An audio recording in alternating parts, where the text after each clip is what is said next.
I am so excited to be talking with Marisa Mae today. Just a few years ago, she was living paycheck to paycheck and a self-proclaimed financial hot mess. She was living in a constant state of overdraft, dreaded looking at her bank account, and would cross her fingers every time she used her credit card, hoping that it would go through when she was buying groceries. Marisa has now built an emergency fund, started investing, and is on track to retire a millionaire.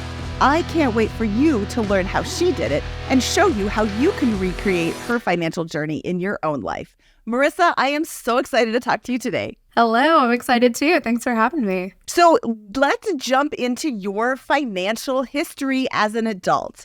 In a nutshell, what did your financial life look like before you hit your breaking point? I mean, that hot mess, I feel like is a great descriptor. I would rack up my credit card, not really know how, just like day-to-day spending, just living my life, right? It's not like I was frivolously going and buying Chanel bags every weekend. Somehow rack it all up, then hit that enough is enough moment, have to pay it all down, like hyper restrictive budget and pay it all off, or hit a tax return and use that to pay it down.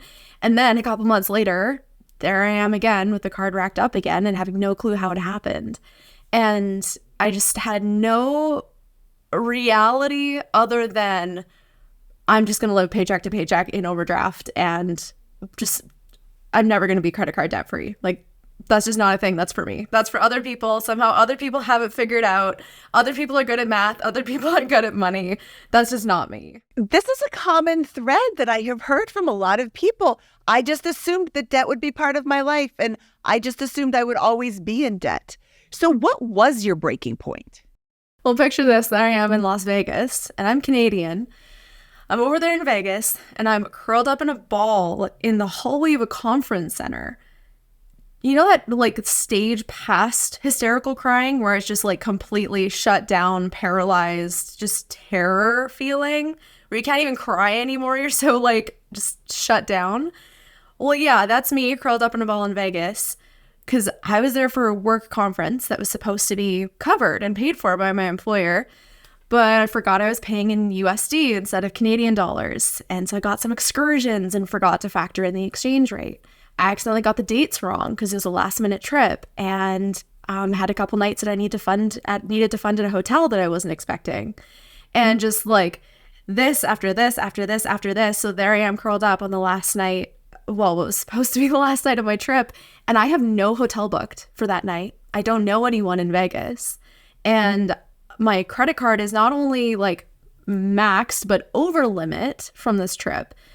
I'm negative overdraft. Like somehow I was $50 over my overdraft. I literally had $0 to my name, less than $0, and no idea if my card would be approved to stay in a hotel room that night. And it was just that moment of just panic and terror. And more than that, the embarrassment of like, I cannot believe this is my life. This is it. I get to say, and I say that this isn't how the rest of my life goes. Like, enough is enough.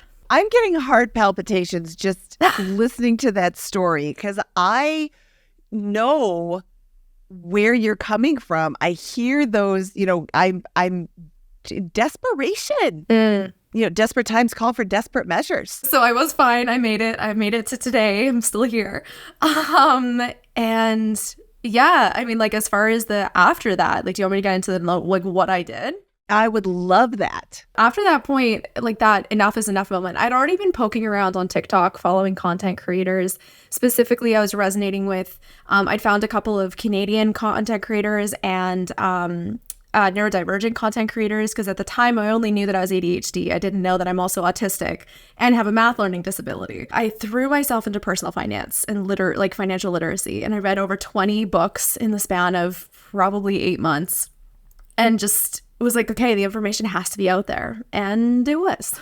The information is out there, but don't beat yourself up. And anybody watching this, don't beat yourself up if you haven't been able to find it yet. You don't know what you don't know. So when you're trying to fix your finances, hey, I want to fix my finances is a great thing to start Googling, to start seeing what other things are out there. But there's also a lot of scams in the financial world, like debt consolidation. That is a thing, but there's a lot of people who are scamming out there. So what sort of credit card debt are we talking about here? Funny enough, I had one credit card. That was it. Thank goodness. Thank goodness. Thank goodness. I'd only been approved for one card at the time, and it had like a $5,000 limit. Like I just graduated university, and like it was at $5,000. And I had a loan for my laptop and a couple of other like small little consumer things. So over the span of about 18 months, I paid off $10,000 to $15,000 of consumer debt across like credit card and those other like small consumer loan things. Yeah. And I did all of that making less than $40,000 Canadian, so even less American. Probably about $35,000 American. That's awesome. I mean, it's not awesome that you had that much debt, but it's awesome that you paid it off in 18 months. And thank you for sharing your income, because a lot of people would hear, you paid off $10,000 in only 18 months. Wow, how'd you do it? Well, when you're making $40,000 a year, that's a lot of money that you're taking out of your salary to throw at debt. So that's a very impressive payoff schedule. The craziest part about it for me is that I did it all without eliminating impulse spending or the things that brought me joy. Like I never gave up Starbucks. Very early on, I was like, I've tried restrictive budgets. I've tried crash budgets. I've tried to cut out everything, and that just does not work for me. So what would happen if I kept little luxuries? So I never gave up buying cute candles or fuzzy blankets at Home Goods or HomeSense. I never gave up Starbucks. I found a way to be intentional with my finances instead of restrictive or like eliminating everything.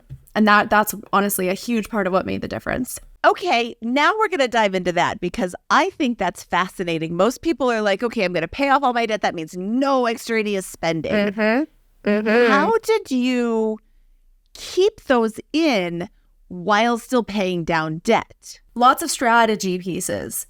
And like, I would love to share one of them. The overarching theme is my ethos has become like my motto is the best financial plan is the one you'll stick to. Yes. So instead of building that perfect on paper budget that falls apart in a couple of weeks, a couple months, even 6 months, and then you revert back and just end up in the exact same spot a couple months later, I was like, okay, that doesn't work. So what if I built a slower on paper, huge air quotes, slower on paper. Like it looks like it's going to take longer because I'm keeping those little luxuries, but it actually has me get to the end goal instead of giving up halfway through or a quarter of the way through.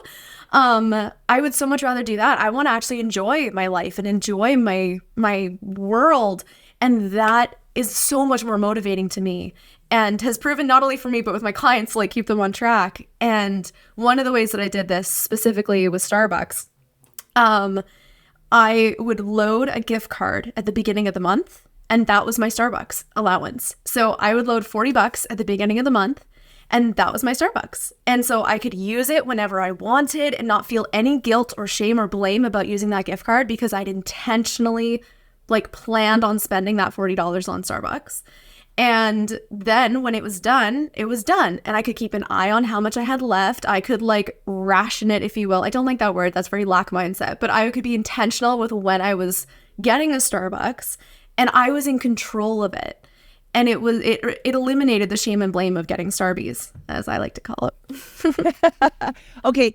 I love this idea, and I have never heard it articulated quite like that. I think that's fantastic. There are very few places where you can shop or spend money that don't also have gift cards. What a great idea.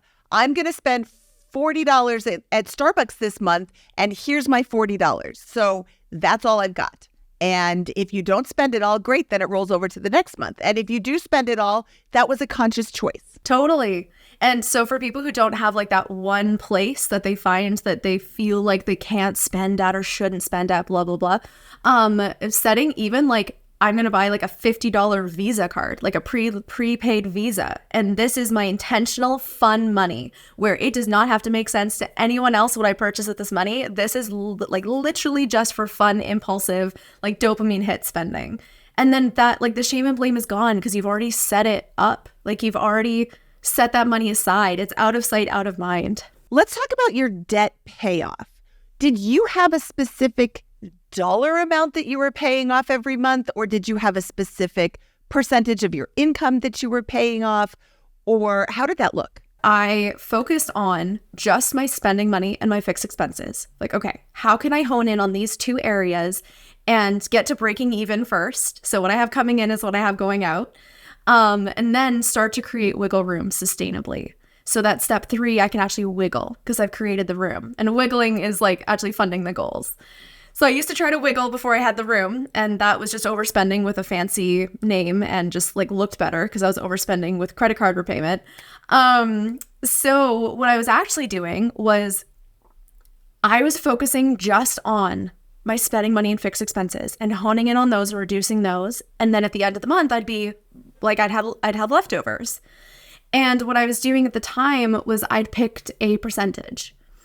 And it fluctuated over the whole period, but for simplicity's sake, let's say it was 70-30.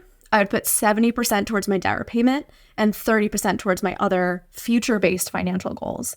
Because I was clear that while I was just paying off debt, that was not motivating for me. I wanted to do both. So I set up through my employer, investing things that ended up being about 30%. And then everything that I had left over from like my end of the money that I was managing and dealing with on a monthly basis, everything else of that would go towards debt repayment because that 30% was already going towards investing. Oh, I love that. Okay, that was going to be a question, was were you investing while you were paying off your debt? There's no right answer here. There's no wrong answer here. Do you pay off your debt first, or do you invest and pay down debt at the same time? If you choose to invest while you're paying down your debt, of course, your debt repayment is going to take longer, but you're also starting to invest earlier. And there's that phrase, time in the market is better than timing the market. So it doesn't matter what the market is at right now. You want to start investing because, in my opinion, and past performance is not indicative of future gain, the market's going to go up. It's also going to go down, but it's going to, over time, go up and to the right. So continuing to invest or starting to invest as soon as possible is going to give you more time in the market, more time for your money to grow. So I love that you were doing both of those. However, to those watching who are like, I could never start investing without paying off all my debt. Great, then pay off all your debt first. You have to be able to sleep at night. And like a big reason of why I chose to was, one, I had employer matching. It was like, okay, I might as well take advantage of this free money. Yeah. So it's like, I'm going to max out my employer matching.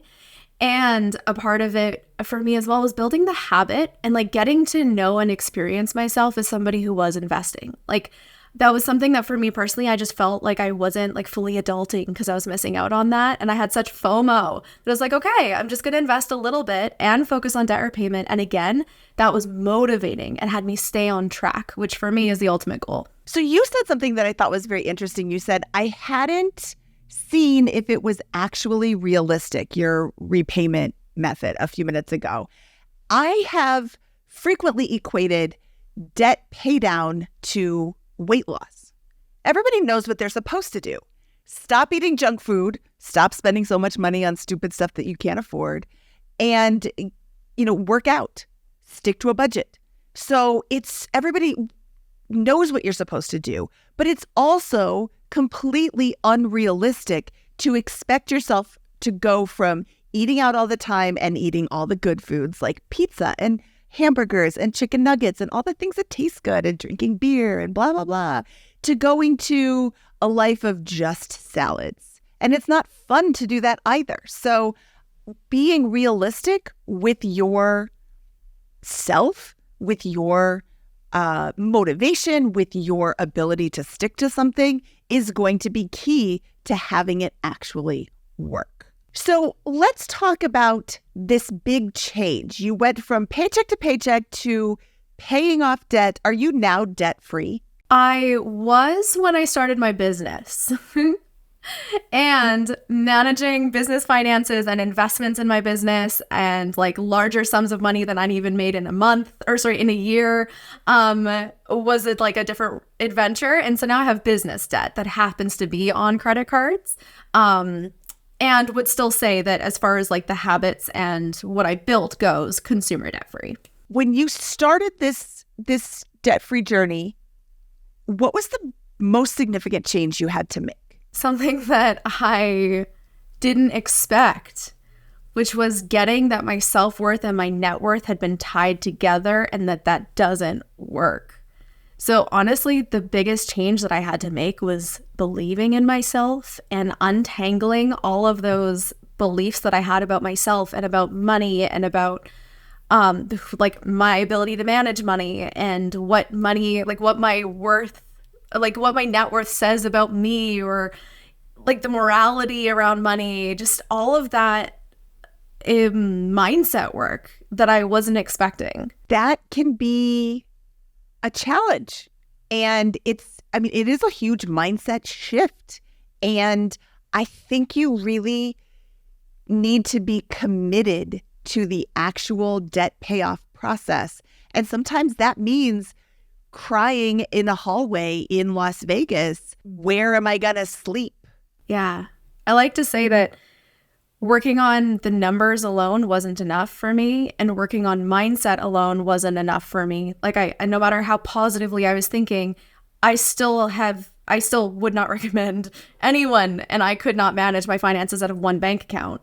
And while splitting my accounts was awesome and helpful, if I still believed that I was never going to be out of debt and was unworthy of having money, I never was going to. So when I tied those together and actually worked on the self-worth and the net worth at the same time, that's when things really kicked off and I got momentum. Okay, so now I have to ask the question, how many different bank accounts do you have? Ooh, okay. So my ideal, beautiful, like favorite system is 2 checking accounts. And then of course, like feel free to customize beyond, but 1 checking account where you get paid into, and that's where all of your bills are set up to auto pay out of. Then a second account for spending money. And that's the card you carry with you day to day out and about. And then, of course, your like other accounts for goals. So whether that's debt repayment or having like little buckets in an Ally bank account, or Coho if you're in Canada, like little buckets for goals, or little savings accounts here and there for other things that you're saving up for, go for it, whatever. But those 2 accounts is key. So then when you get paid, when I'd get paid, all I would need to do was, okay, what did I get paid? What do I need for my bills for this period? What do I want to put towards my goals? And then the rest I would just send to spending money. And then all I had to do was open up 1 account and see what I could safely spend without accidentally overspending into what I needed for my bills.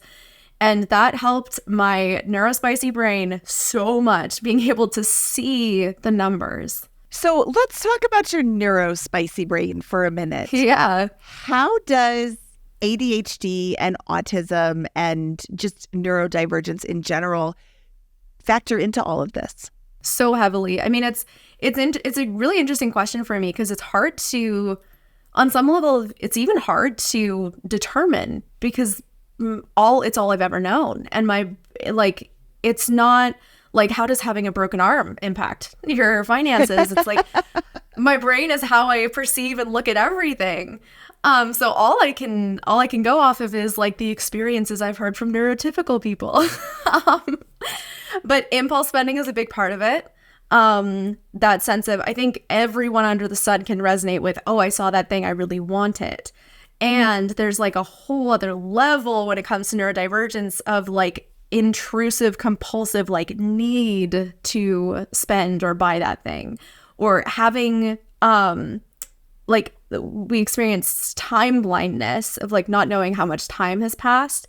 Same for like money blindness in my experience and working with my clients of like, if I can't see visually what's going on and I don't actually have a tangible idea of what's going on, it's out of sight, out of mind. It might as well be like quicksand, or like, yeah, it's just having a sense of permanence around what's actually happening. What are my bills this month? So how much do I have for spending? Like that mental math just does not compute in the moment. Forgetting to return things, if auto pay is not your best friend as a neurospicy human, I request you try it.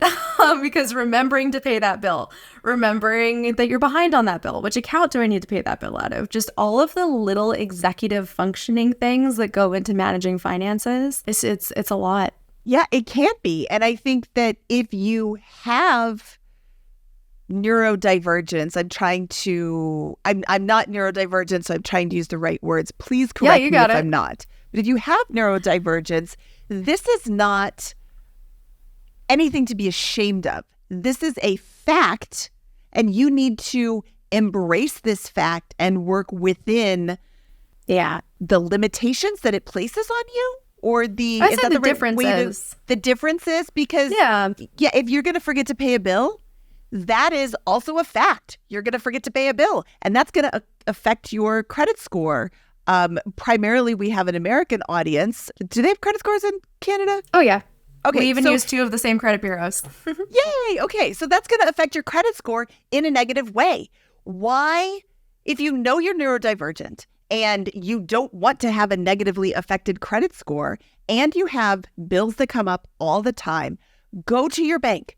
Go to your bank's website. Figure out how auto pay works. Just sit down, like every day, sit down and do one bill until they're all on auto pay so you don't have to think about this. That isn't placing restrictions on yourself. That's actually freeing, because I'm sure that when you remember that you forgot that bill, oh, crud, what is that going to do to my credit score? How much do I owe in late fees? It gives you more anxiety.